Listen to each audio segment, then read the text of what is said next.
Emadeddin Badi. He's an advisor for Libya at the Geneva Centre for Security Sector Governance. Good to have you on the program with us. How likely is it that the fourth round of UN-brokered talks on Libya will succeed?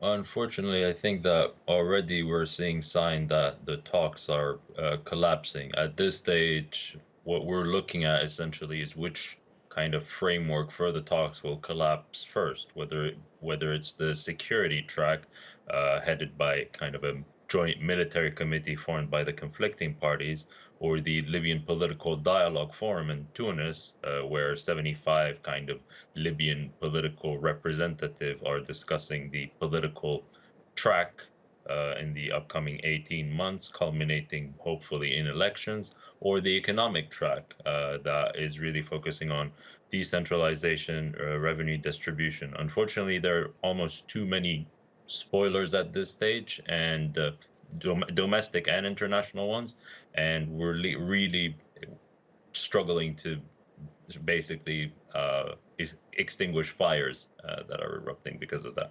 You said there are too many spoilers at this stage, but what are the major sticking points?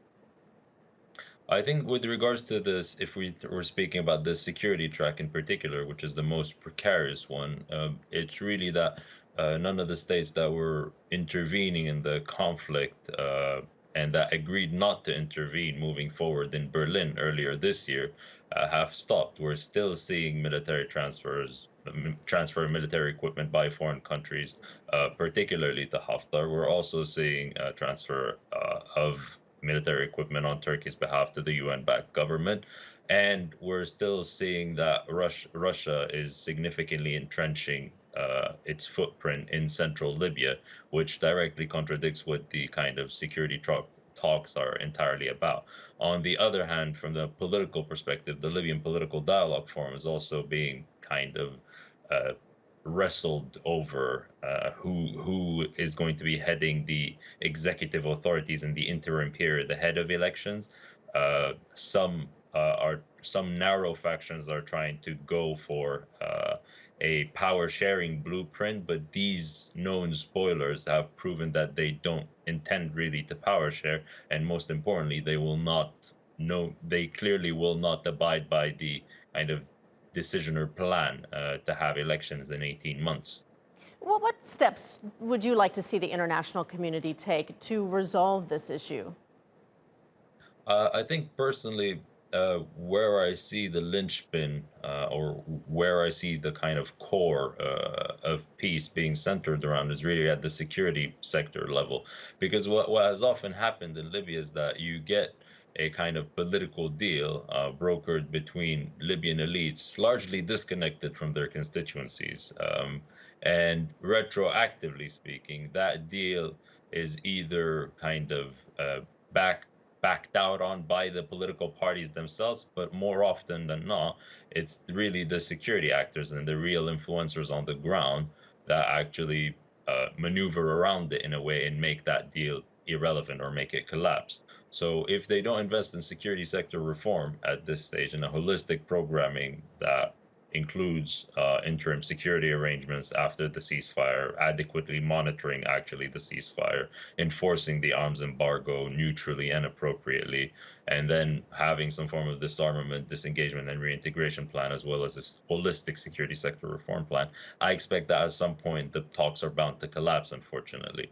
And that's not what's being done at this stage. It's like the security sector reform is viewed as a byproduct of peace rather than something that should be put at its center. But how might the incoming Biden administration in the U.S. impact the talks? I think the Biden administration can impact it in different ways. I think there are already clear signs that they will be scrutinizing to a certain extent the regional powers, particularly the authoritarians in the Middle East that Trump was particularly close to and that he accommodated, notably in Libya for the past let's say 4 years. And in that front, single out the UAE as one of the authorities that was whose intervention was particularly accommodated by the US in Libya. I expect that to maybe change a little bit, perhaps not too drastically, but the fact that they are, according to the Pentagon, suspected of financing the Russian intervention in Libya will make it even more so that the relationship will be, to a certain extent, revisited, or its dynamics revisited. That doesn't mean a total breakaway, obviously, in the U.S., given its pullout from the region. I don't think that this is something that Biden will completely reverse. However, I do think that in terms of Libya in particular, and due to the involvement of Russia and its entrenchment at the EU's flank and threatening NATO as well, I do think that Biden, being a proponent of multilateralism and with a clearly very globalized and proponent of multilateralist cabinet, he will focus on the Libyan file. All right, Emadeddin Badi in Toronto, appreciate your time today. Thank you.